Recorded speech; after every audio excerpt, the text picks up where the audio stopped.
This is not another polished startup podcast. This is Breakthrough, where founders step into the arena mid-battle. Hosted by Adam M. Root and Matthew A. Doyle. A podcast where two entrepreneurs who've been through the trenches dive deep into what it takes to get success. Cold outreach, rejection after rejection, and finally, momentum.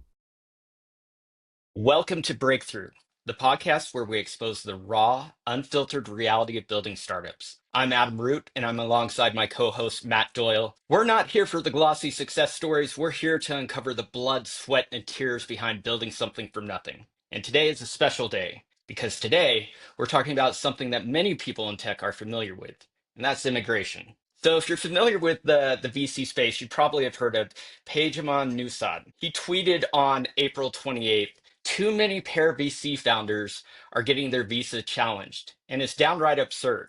Entrepreneurs build America, so let's open the doors for innovators, not shut them. And he tagged Elon Musk and, of course, another big VC, David Sachs. Now, Matt, you replied to this tweet, didn't you? Yeah, and there's a bit of a personal reason.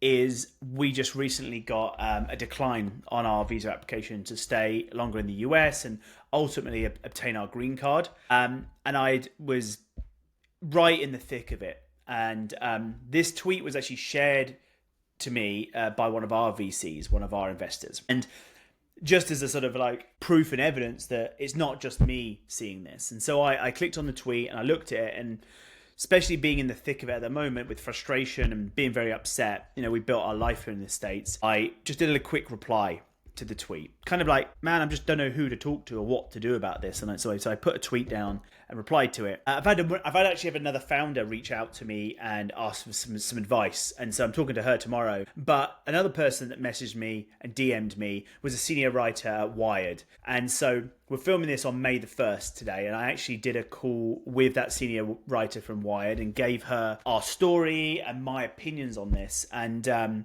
she's also going to follow up with my attorney. So she's been interviewing quite a few people about this building a story. And I presume in the next few days or a week or so, we'll see a story hit Wired. And I would hope I'm quoted in there, and I've said some things about this situation. And so whether this video will go out after the article or before, we'll see, because we want to make sure that I'm sure my whole story and whatnot won't be told. It'll just be a footnote in that. So I wanted to, I called you today, didn't I? I said, hey, I think we should do a podcast today and talk about this at a bit more length, because I've definitely got thoughts that I don't think will make its way to the article, and I want to sort of say my piece. And I think it's an interesting topic that we all want to talk about. And, these people are seeing frustration in this.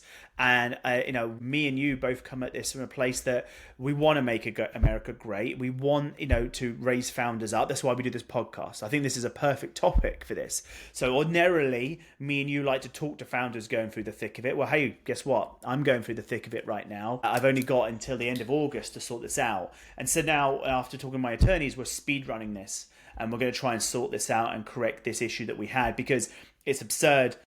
We gave all the evidence, a lot of work went in, and it's not even really clear where the objection came from. So anyway, that's why I thought it'd be good for us to jump on this now and discuss this. Yeah, and I think here's the root of the problem. I think that in America today, and by the way, I'm a huge fan of Trump and Elon Musk, obviously. I think we both are. But I think the problem we have today is that the litmus test that we use to evaluate whether someone is of value or beneficial to America is outdated.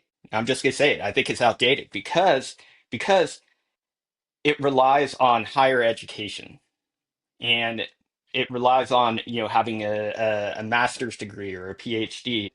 I've had a lot of master's degree people and a lot of PhD people that have worked for me, and they're brilliant in their very narrow focus, but they're not the ones that typically go out and take the risk to go and build a early stage startup and have all of the, for lack of a better word, moxie to go out there and do it.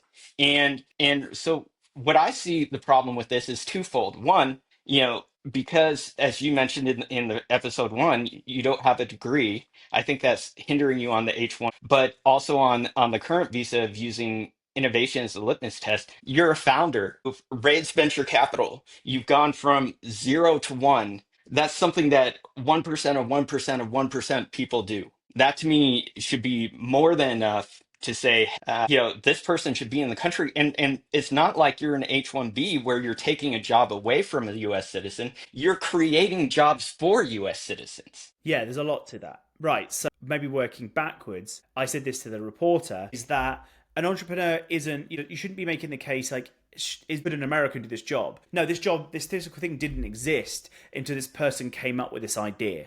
And so they're not only they're not taking a job, they're creating a job that they're then immediately taking the job of. But they're also going to create jobs, like you say. Especially if they're VC backed, they're going to be hiring American citizens in a lot of the cases. So it's a net positive, it's a net thing. And then even if that company fails, the chances are they're going to go on to build something else, or they're going to go on to be part of the executive team of another company that's going to help them go to success.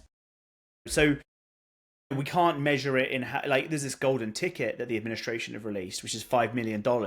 Fantastic. But an early stage company shouldn't be spending $5 million just to get one person over. So that's not the answer. So we're clearly seeing for the administration that they do believe that people who are creators, wealth creators, should be in the country. Now, are founders in seed stage wealth creators? Probably not yet, but what are they? Value creators.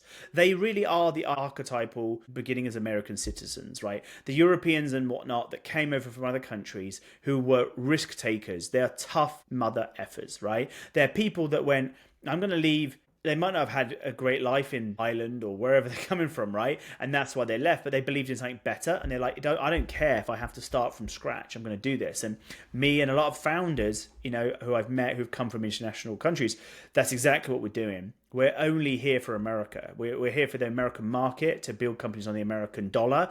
We're here to create intellectual property under the American banner, not under another banner of another country. And then at the stage I'm at, and a lot of founders are at, we're literally putting our passport on the line for that.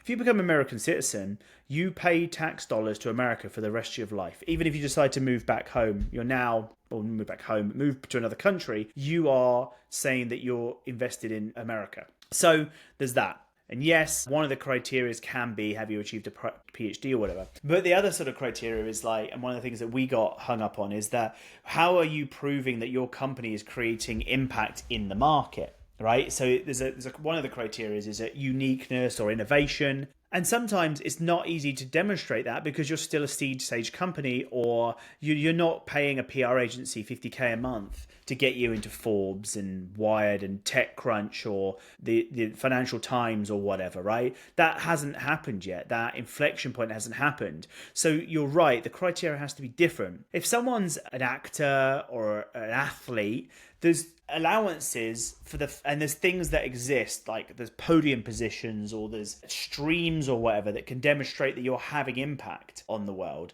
And there's even if you're an artist, I'm not saying it's easy to be a successful artist that can make the case to be over here, or a successful athlete, but there's competitions you enter and you win. There's streams, there's platforms like Spotify and Apple Music that are there to generate validation to your thing. The same thing doesn't really exist for a founder, especially if they're head down. Maybe consumer tech or something like that, B2C, there's a bit more of that, and that's the accolades you chase. But B2B tech, not really. So this criteria has to change somehow, and I think the administration would genuinely want to hear that. Well, and I think that's the thing. To me, the litmus test is, did you raise capital? I mean, how many people raise capital? I mean, the stats that I've seen is less than 1% of the people that start a startup raise capital. And so, the fact that you raise capital from professional investors, to me, is the litmus test. That is saying, hey, this is truly innovative because they already did all the hard work for you. It's the same as Y Combinator. You get into Y Combinator, it's understood that you're very, very selective in getting into Y Combinator, and therefore it should do it. Well, how much harder is it to go in there and raise, a seed round versus a few $100,000 at an incubator? That's the thing is it's, to me, it comes back to, we need to reframe and restructure what it means to be a value add or an asset to this country. And going and getting a PhD, admirable. I'll probably end up getting mine. I love higher education, but I'm saying that shouldn't be the only litmus test to say, are you of value to this country? To me, going in there and saying, I'm raising capital, I'm going out there and creating jobs for Americans, especially in this economy, is what exactly we need. We don't need to be sending founders away that are creating these jobs back to other countries. Yeah, and then what they use, if you don't have a degree like me, they can look at work experience and say, oh, this person has worked in this industry of entrepreneurship or whatever for a period of time that gives them some credibility. And to be honest, I think that's more valuable than a PhD in regards to real life, solving problems in real life. Like they're academics in a different way, and they're solving real world problems. I think it was I was at a dinner last night with a couple of VCs. It was like a small kind of thing, and I was telling them a little bit about what was going on. And one of them, I think, had said that they'd heard about this with a YC company, and one of the sort of senior VC people at YC had actually had to make a call to somebody and make it happen, and it did. YC are like the upper echelons of being very well connected. Credible VCs don't have those types of bat phones to the administration to get these things moved. And like you said, they should be some level of litmus test, and we should trust those. If they're institutional investors that are accredited and whatnot, that should go to say, we have done the vetting for this person, right? Because I don't think a PhD alone is good enough, right? But I think maybe VC should count for more than a qualification, because it's shown that you've actually had traction in the market enough that they've paid you. Anyone can do a degree if you pay enough money and you stick to it. Not everyone can create something that didn't exist. I think that's the biggest thing is, like, to me, I keep going back to what we talked about the other day, didn't we? Where these big giants, these captains of industry, Amazon, Microsoft, even more smaller niche things like Figma and things like that will give credits to startups so they can grow and become loyal. To me, that's what I think the US government needs to do to early stage seed founders. How can we give them, maybe it's not this $5 million, maybe it's like, a 2-year visa for funded startup founders that, if they get another subsequent round of funding, then they get another 2 or 3 years or something like that. But it shouldn't be based on a dollar amount, because you want all that money coming in from VCs to go create jobs, not to pay taxes and fees to the US government. I mean, there is a visa, which I originally came in on, which is a bit like that. I mean, but you still have to pay a lawyer and stuff. And like you said, things exist out there by Amazon or Google. If you're going to start a company in AI or whatever, or you need a server, they're going to give you a bunch of credits to get kind of hooked on the source. And what we want people to get hooked on is the American dollar. And so that they continue to build their company here and make it easy to get hooked on it. Like, it's easy to get hooked on an AWS server if you've got a bunch of credits. They make it really easy, and they give you a support engineer to help you overcome some stuff and feel comfortable with the tool set. And so we need to get people more comfortable with the tool set of building companies in America and building intellectual property here. My case, and the case that the reporter was talking to me about, was these green cards. And I think you can't tie it to dollar amount, and it's hard to tie to sort of like, I don't think you can expect an agent to be able to vet and validate whether this company is successful. That's tough. I mean, I don't think that's not our goal of this podcast, is to figure out how they can do this in the end. But I think it's raising the right questions. And I think what they need to do is realize we want migration into our country, right? But we don't want, and we get migration of people who are skilled workers or things that the country lacks. What is the thing that America never wants to lack? Entrepreneurship. The UK, where I'm from, has a massive brain drain issue. There's a record number of millionaires leaving England. And what are those millionaires? I mean, that's just we can look it up. Maybe we could look it up on this, but you can see how many net millionaires are leaving England. Well, that's just the ones you can track based on their bank balance. How many people like me who hadn't made their first million have left? The brain drain, I don't mean to sort of say I'm the talented one. There's lots and lots of really talented people, more talented than me. But those talented people are leaving the country and they're going elsewhere. And it doesn't just come down to the tax dollars. It's the community builders. It's people who are building communities. Like me and you are doing this podcast to elevate entrepreneurs in this country, you know, and so that's not there. So it's the unmeasurable loss to the country, and because you can't just measure it in dollars, unfortunately. Well, and I think I want to go out there and highlight something because it is measured. I wanted to go up and look at that stat while you were talking. In 2024, the United Kingdom experienced a significant outflow of wealth, with approximately 10,800 millionaires leaving the country, 157% increase from the 4,200 who departed in 2023. So, what are the big factors that are doing this? Well, it's the tax policy changes, it's the economic and political climate, it's the healthcare infrastructure. And where are they coming? They're coming here and Dubai. They're going to Dubai and America.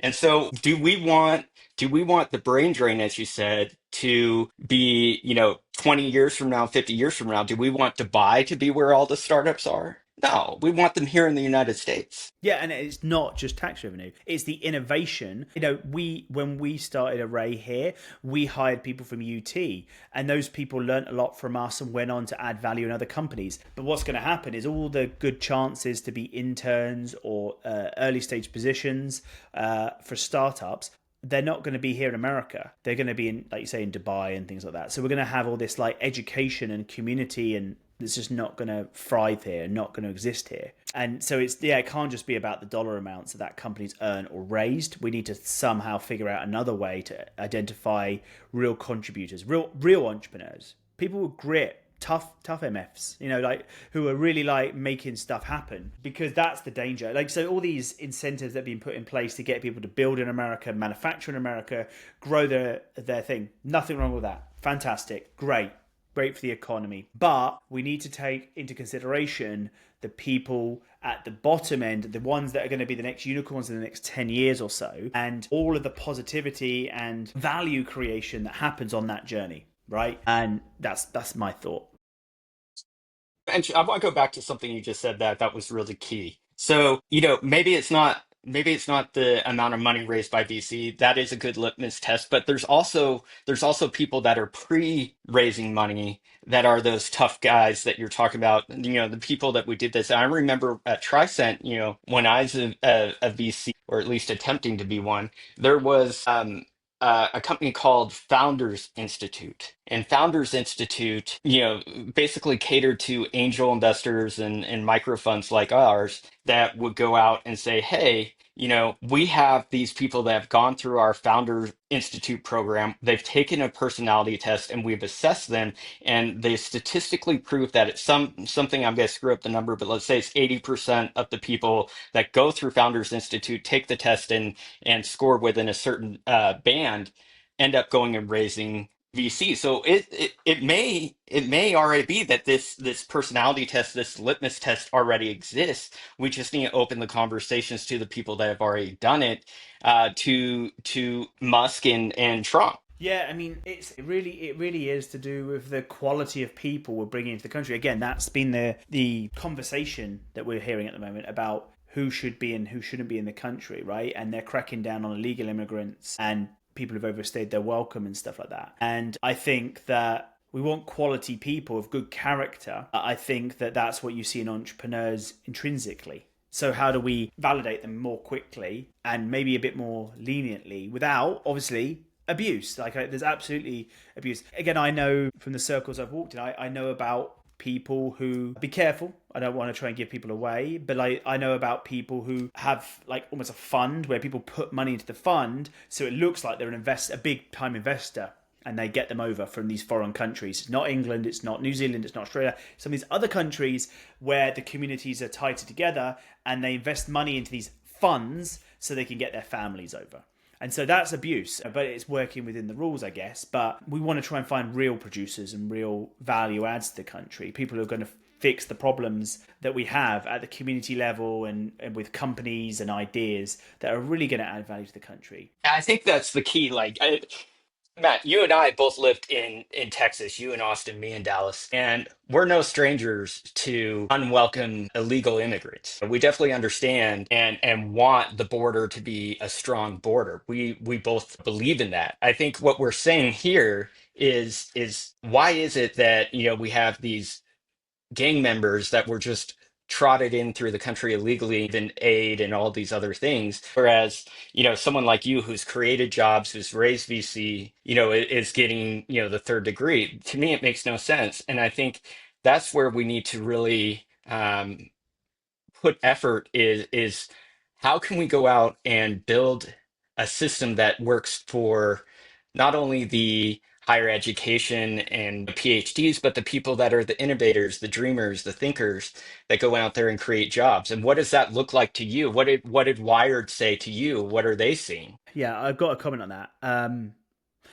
But I think it creates, I think people don't, nobody likes things to feel unfair, right? And we want to try and help people who legitimately do need a better chance, and we can give them chances to get to the country. Again, this is not this conversation's about people who are refugees or whatever, or who is or who isn't, right? But there is a cultural thing where people go, yeah, if you feel like everyone's getting bailed out, and you worked really hard or something like that, like all these people who had their student loans paid off, people go, that's not fair. I paid my student loans, right? And a lot of friends and people I speak to, they're like, how are you having trouble when all these people are just being given all this free stuff? Like, how is that allowed? So it creates this begrudgingness from just everybody, not just the person it's affecting, like me or my family. It's affecting people going, what the crap? Like, why? Like, and it gives them this like more distrust to the government and more distrust to whose interest they're after. Now, I think we should probably release this video, like, because the interview happened today. I think we should release this video when the article is released, so that so it does get released, basically, right? So we don't supersede what they're going to come out with. But I felt like I knew the angle maybe that the lady wants to take. And she was leading me with some questions in regards to, do I feel unsafe, like I'm going to be bagged up and taken off somewhere? Or what do I think about the student protesters, right, that are happening and getting arrested? I said, I think you should bloody behave yourself. If you're in the country, you should behave yourself. And but what about rights? I said, I don't think I should have the same rights as a citizen. Right? I don't think I should. I don't think I should be able to vote. I don't think, I should own a firearm yet. I'd like to have these things and these opportunities, but I have to earn those things. And I feel like, no, I don't think I should have the same rights. Now, should it be more easy to live my life?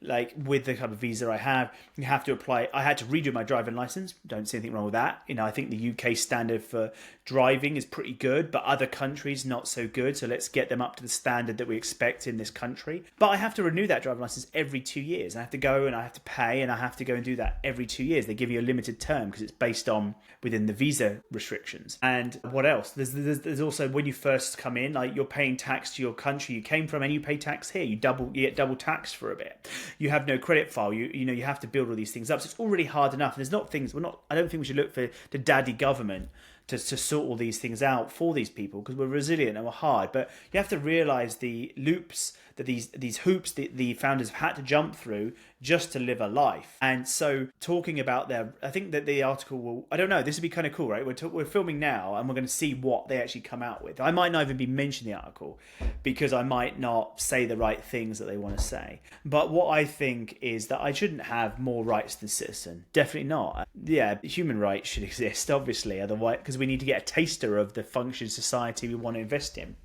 The visa I'm here on doesn't make me a citizen and shouldn't. But the stage I'm going through now is somebody who has decided that they want to literally give up their, make their sole passport the American passport. They want to pay tax in America for the rest of their entire life. Not every country does that. I don't think England does that, right? You can have dual citizenship. America requires more of you. And that's what you're saying. And so I think that should have a certain level of respect. And it should have a certain level of respect that I've not come from a country that's war-torn, but I've come from a country that is a relatively functioning country, and I still think America is the ultimate place to build a business, raise a family, and I want to add value to, and I want to believe that we can make this country amazing. And I think we could be really in a renaissance within this country. In the next 10 to 20 years, we could be in a real fantastic place, and I want to add to that. I genuinely do, and I think all the entrepreneurs would say the same thing. I don't think the type of entrepreneur I am and other people are that guy is talking about in that tweet is here to make money and then send it outside the country. They want to keep it inside the country to create jobs, build businesses they're excited and passionate about, and fix real problems. Yeah, and I think that's the key, right? Is like there's definitely abuse in as you mentioned with those funds. I've seen other things similar to that. We don't want that. And I think what you just said, proves your sincerity in that. I also think that, you're fair in the understanding of saying, hey, I'm not a citizen yet, and I shouldn't be entitled to all the things that a citizen is entitled to, but there should be a path to get there. And I think that's the thing that I'm looking for is what is that path? And maybe that's the discussion that, the government needs to have. What is that path for the people who risk everything to come here and create jobs? I'm not talking about someone who risks everything to make their life better. That's different. That's different.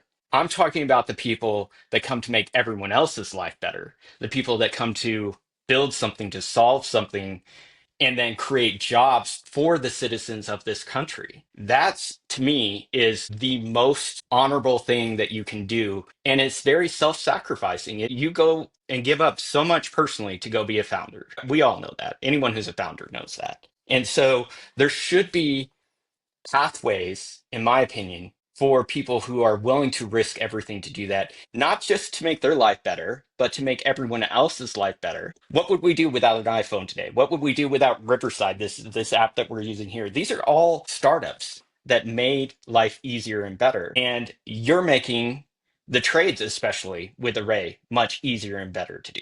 Yeah, and we've tried to do some stuff as well in national security as well. With look, I'm not saying that this is the answer. Again, this is just us having fun with the ideas of what's out there, right? But like when you become a citizen, there's a point that you get to where you have to pledge allegiance to the flag, right? And you have to know certain things about how the government works. There's questions and stuff. I don't know them all because I haven't done that process yet, but I've definitely made it my duty to learn about how the different parts of government operate, right? The judicial and whatnot. So, but maybe there's things you could be doing along the way that start to build you points towards showing that you're all in, And so again, I'm not saying I'm a saint or anything like that. And I'm just constantly doing charity work and things like that. But what I have done is me personally, I've done a lot of stuff with Virgin Startup and I've done a lot of stuff in the NASDAQ Entrepreneur Center, and I mentor startups and I help people and try to elevate the community. And my family do help out at different preschools and volunteer at different places because we believe in the community, and that's just off our own back, right?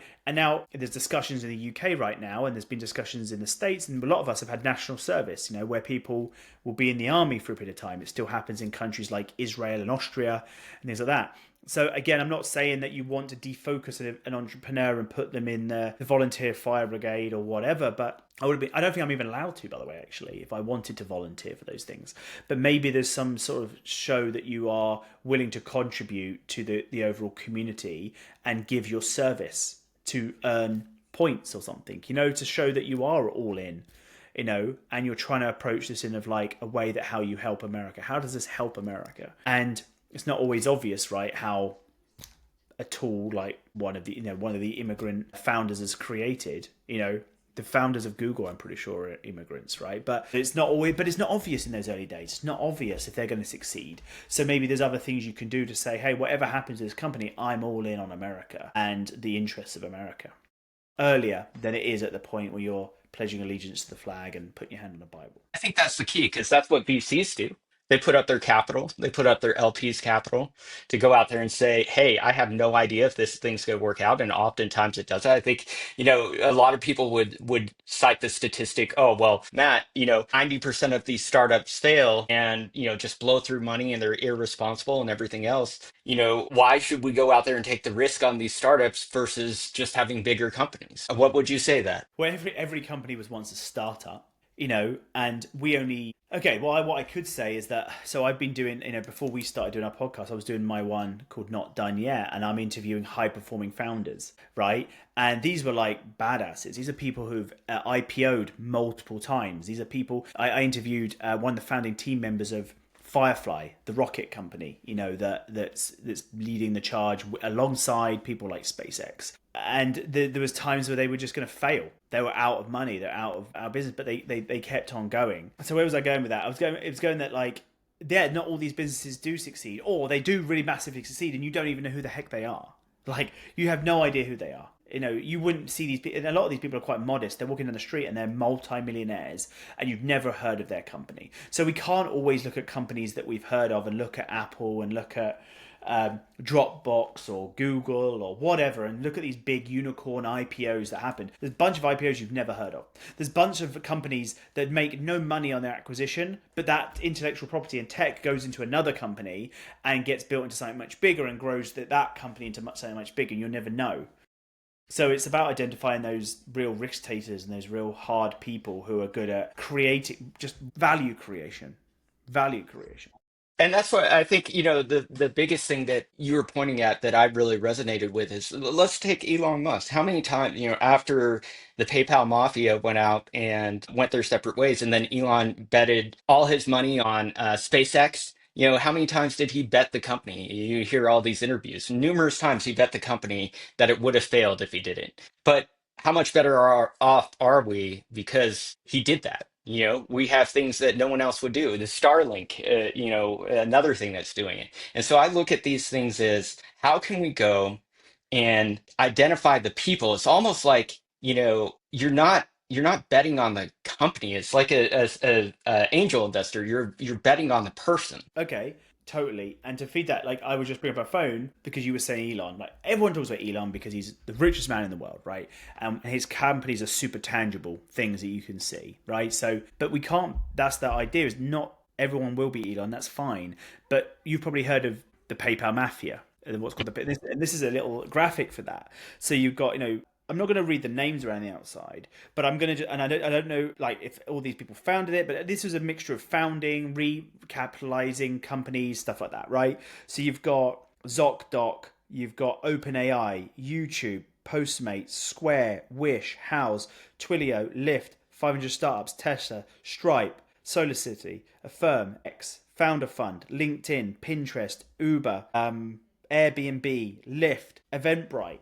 That just came from that bunch of founding team members, and Those 8 people, right? It's there's eight a few more people. in this that all link in, but they're all people that worked in some degree with PayPal as a founding team member. So they weren't somebody. I don't know how many of these people were American born. Well, we know Elon isn't, but like how many of those people, because of the experience they had working for PayPal, probably like there's no way all those people, just the C-suite, they were like everything operationally that happened in PayPal went on to build the dot-com boom of our generation, not the first one, but that next wave. All those names are names that are still in business now that we know today from people who started in some capacity within PayPal. So that those people are just absolute animals, right? And in every startup, that founder is one of those animals that's going out there and just creating value like nobody else. Yes. And I think that's the thing, I mean, I want to wrap it up with this is that we need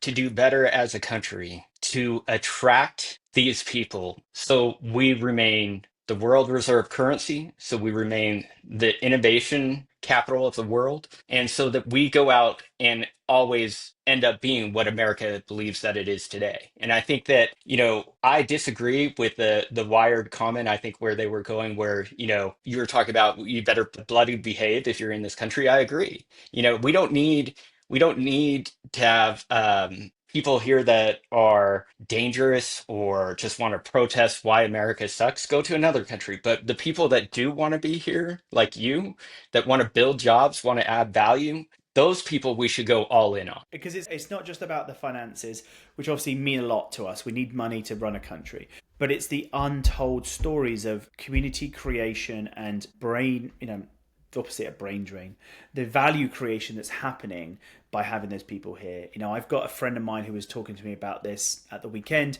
He's not an entrepreneur. He fled Soviet Russia in the 90s, and he's a very sought after like deep engineer at Dell, has been for Dell and IBM and Tesla and things like that. So these people are just like people who are really trying to be internal entrepreneurs, right?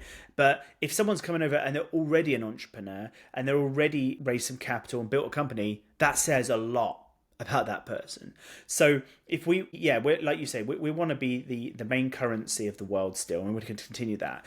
And it's good, and the stuff that the administration are doing in regards to solidifying what we already have and making it better, great.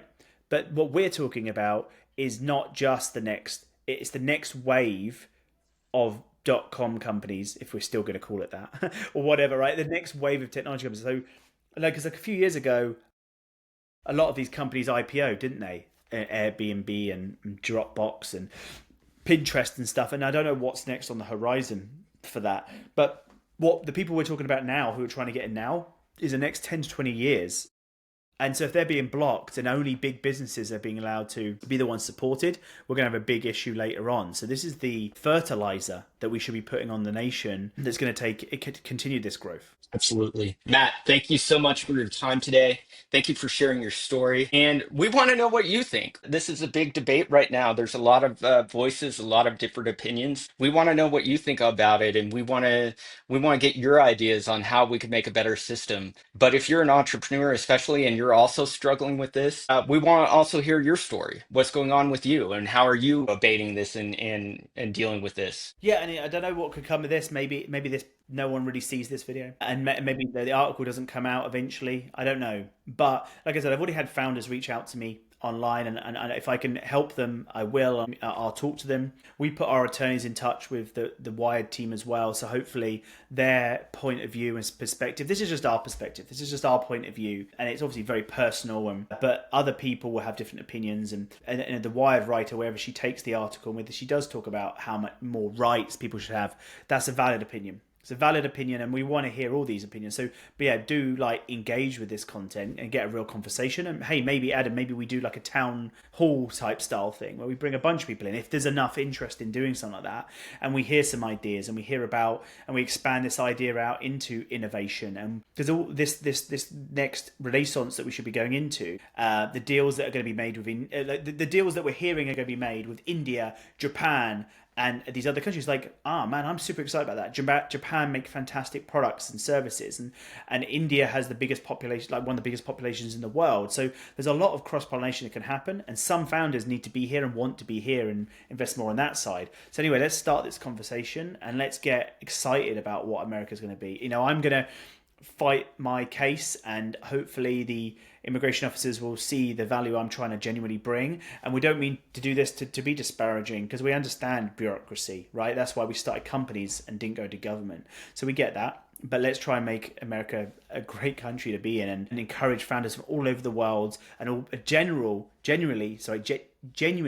neurodiverse opinions and ideas to come into this country and grow their business here. Love it. Matt, thank you so much. And also, if you want to give Matt a shout out on this video and tell these government people that he is adding value and you think he's adding value, comment on this video, say that he's adding value, show that this video is helping you with your startup journey. And let's do what Matt said. Let's make America great again. And I think we're on the way to do that. And I think that we keep bringing in entrepreneurs and founders, and we'll get there.